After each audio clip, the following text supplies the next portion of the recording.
तो दोस्तों जब प्रभु श्री राम को मूर्छित कर मेघनाथ अपने राजमहल लौटने लगा तब उसके पिता रावण बहुत ही ज्यादा खुश थे और उसका बेसब्री से इंतजार कर रहे थे और सारे नगर में मेघनाथ की जय जय गूंज रही थी। इधर रावण बहुत ही ज्यादा बेताब हो गया था। तब तक मेघनाथ जैसे ही उसके निकट पहुंचे तो तुरंत ही रावण ने मेघनाथ को अपने कलेजे से लगाकर कहा, शाबाश बेटे, तुम जैसा वीर धरती पर कोई दूसरा नहीं होगा। तब रावण ने उसे आशीर्वाद अजय का दिया और फिर मेघनाथ ने कहा कि पिताश्री, उनको मैं नागपाश बाण में मूर्छित करके आ गया हूँ और संभव ही क्षण मेरे में कुछ ही क्षण में उन दोनों की मृत्यु हो जाएगी। और यह सब सुन रावण बहुत ही ज्यादा खुश हुआ। और उसके बाद इधर प्रभु श्री राम और उसके छोटे भाई लक्ष्मण को देख विभीषण बहुत ही ज्यादा दुखी हो रहे थे और वह अंगद से कहने लगे कि यह सब समस्त जन सोचेंगे कि यह विभीषण के ही कारण हुआ था। तब जामवंत जी ने कहा कि नहीं विभीषण भाई, तुम क्यों चिंता करते हो, यह सब तुम्हारे कारण नहीं बल्कि यह तो सब विधि का विधान है और हमारे प्रभु श्री राम को जीवित करने का कोई उपाय सोचो। इधर प्रभु श्री राम नागपाश में लपटे हुए बहुत ही ज्यादा प्रभावित हो रहे थे और लक्ष्मण और राम बेसुध एकदम मूर्छित अवस्था में पड़े हुए थे। और यह सब खबर जब उधर राजमहल लंका में सीता माता को पता चली तो सीता माता बहुत ही ज्यादा दुखी हुई और कहने लगी कि मेरे दोनों तीरों को क्या हो गया। और उनके सामने जटायु बैठी थी जो उनकी सुख दुख में साथी थी और वह समझाने लगी कि पुत्री, कोई ऐसा मार्ग सोचो जिससे तुम्हारे पति और देवर के प्राण बच सके। और इधर राम और लक्ष्मण को जिस तरह से मूर्छित लगी थी, अगर कहीं ना कहीं रात बीत जाती तो दोनों को मृत्यु हो जाती। इसलिए इधर सुग्रीव समेत सभी बांदर सेना और विभीषण मिलकर यह योजना बना रहे थे। तब सुग्रीव तुरंत ही बोलते हैं कि अब इसका उपाय हनुमान जी ही कर सकते हैं। तो हनुमान जी को तुरंत ही बुलवाए। वह उनके पिता केसरी से पूछते हैं कि हनुमान जी इस वक्त कहाँ होंगे। तब वह कहते हैं मुझे नहीं पता। इधर हनुमान जी तनिक देर करते हुए तुरंत ही वहां से निकले हुए थे और वह तुरंत ही सीधे जाके करुण देव के पास पहुंचे थे, क्योंकि करुण देव ही ऐसे पक्षी राज थे जो कि इस नागपाश यंत्र से मुक्त करा सकते थे। और करुण देव जब उनके पास जब पहुंचे महाबली हनुमान तो वह उनको पहचान नहीं पा रहे थे और फिर साथ में ऋषि मुनि नारद भी थे। तब वह पूछने लगे कि क्या हुआ, कैसे हुआ। तब हनुमान जी ने सारी दास्तान बताई कि कैसे प्रभु श्री राम को नागपाश बाण लग गया है और वह अपने भाई समेत मूर्छित पड़े हुए हैं। अगर शीघ्र ही उन्हें इस बाण से छुड़ाया नहीं गया तो उनकी मृत्यु हो सकती है और इनके साथ मृत्यु सारी सृष्टि की हो जाएगी, क्योंकि मानव कुल में जन्म लेकर प्रभु श्री राम ने जिस भी कार्य के लिए जन्म लिया था वह कार्य अभी संपूर्ण नहीं हुआ। यह सब सुन करुण देव तनिक देर करते हुए तुरंत ही हनुमान के साथ वहां से निकल दिए। और जब वह लोग आकाश मार्ग से आने लगे तब यह सब देख सभी देवी देवता बहुत ही ज्यादा खुश हुए और इधर करुण देव भी हनुमान के साथ जाने में तनिक भी हिचकिचाहट नहीं दिखाई। और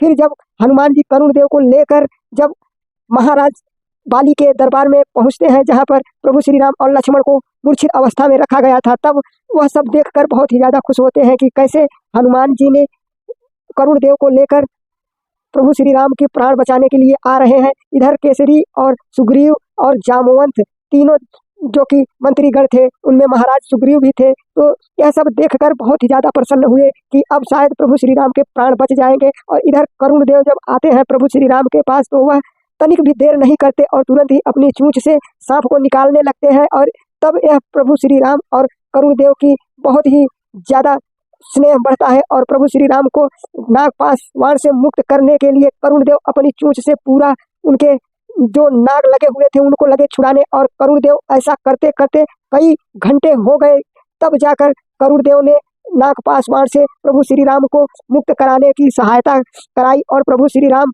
तब इस नागपाश से मुक्त हुए और नागपाश बाण से मुक्त होने के लिए प्रभु श्री राम को बहुत ही ज्यादा तकलीफ झेलनी पड़ी थी, मगर वह तो प्रभु श्री राम थे जो कि हर चीज को बहुत ही प्रेम और सरल भाषा में हंसकर सह लेते थे।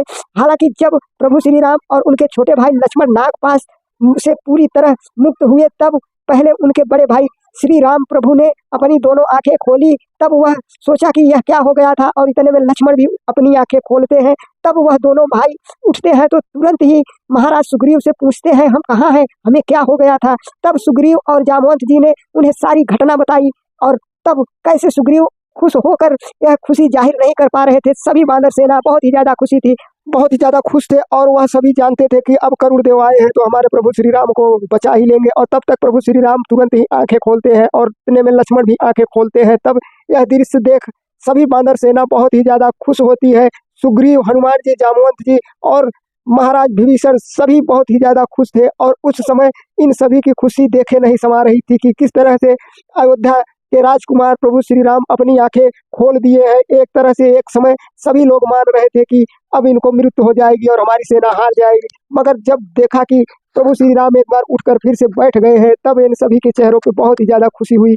और जामवंत जी ने तो तुरंत ही कह दिया कि अब हमारी विजय पक्की है, क्योंकि करुण देव के वजह से हमारे महाराज की फिर से जान बची है।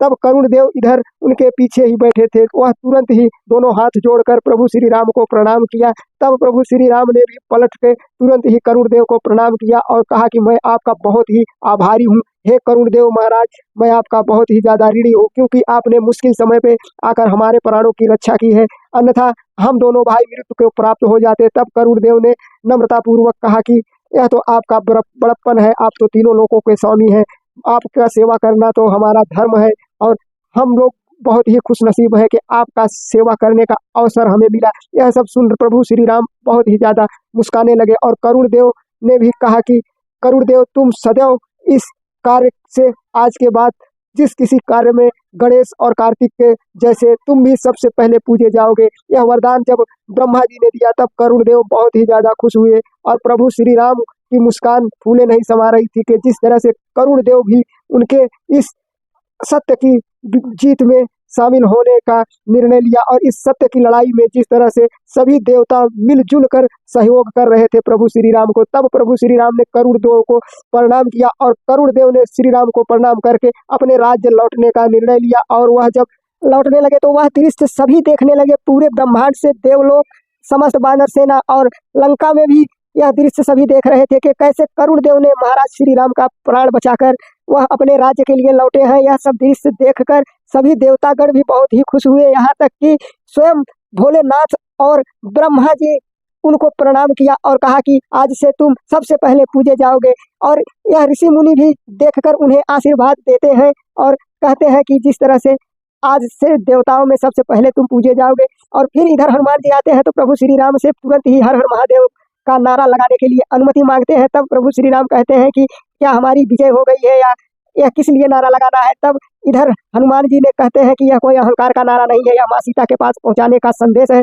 तब इतने में यह सब सुन लक्ष्मण भी तुरंत ही बोल देते हैं कि माँ सीता भी बहुत ही ज्यादा विचलित होंगी, क्योंकि उनको भी यह जानना जरूरी है। और इधर हनुमान जी तब तुरंत ही निकल देते हैं। हर हर महादेव का नारा जैसे ही गूंजना चालू होता है सारी वानर सेना में, तब यह सब जब लंका में सुनाई देता है तो यह जब हर हर महादेव का नारा माँ सीता के कानों यह आवाज जब पहुंचती है तो माँ सीता बहुत ही ज्यादा मुस्काती है और वह साधना में लीन थी। तब तुरंत ही आंखें खोलती है और उनके पास बैठी जटायु तुरंत ही कहती है कि पुत्री सुन, लगता है कि राम पर आई संकट टल गई है। और हर हर महादेव का यह नारा सुन, यह सब सुन सीता माता बहुत ही ज्यादा खुश होती हैं और कहती है मेरे प्रभु श्री राम के प्राण बच गए। तब यह जटायु भी कहती है कि हाँ पुत्री, उनके प्राण बच गए, इसलिए ही यह हर हर महादेव का नारा पूरी बादर सेना लगा रही है और हर हर महादेव का नारा पूरी बादर सेना गूंज रही है। और तब माता सीता ने प्रणाम किया अपने पूर्वजों और अपने देवी देवताओं को। तब इधर जटायु माता कहती हैं कि अब तो रावण का अंत निश्चित होगा, क्योंकि जिस तरह से प्रभु श्री राम दोबारा जीवन दान मिला है उनको, इससे तो अब रावण का अंत निश्चित होगा।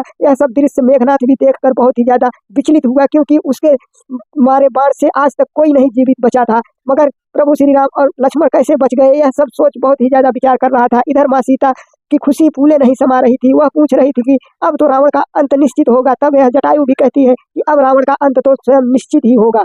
तो दोस्तों ऐसे प्रभु श्री राम को लगा था नागपाश बाण और मेघनाथ ने यह बाण मारा था और प्रभु श्री राम और लक्ष्मण दोनों भाई मूर्छित हो गए थे। तो इस वीडियो में फिलहाल इतना ही। अगर वीडियो अच्छा लगा हो तो वीडियो को लाइक और चैनल को सब्सक्राइब जरूर कर लेना ऐसी ही ऐतिहासिक जानकारी के लिए।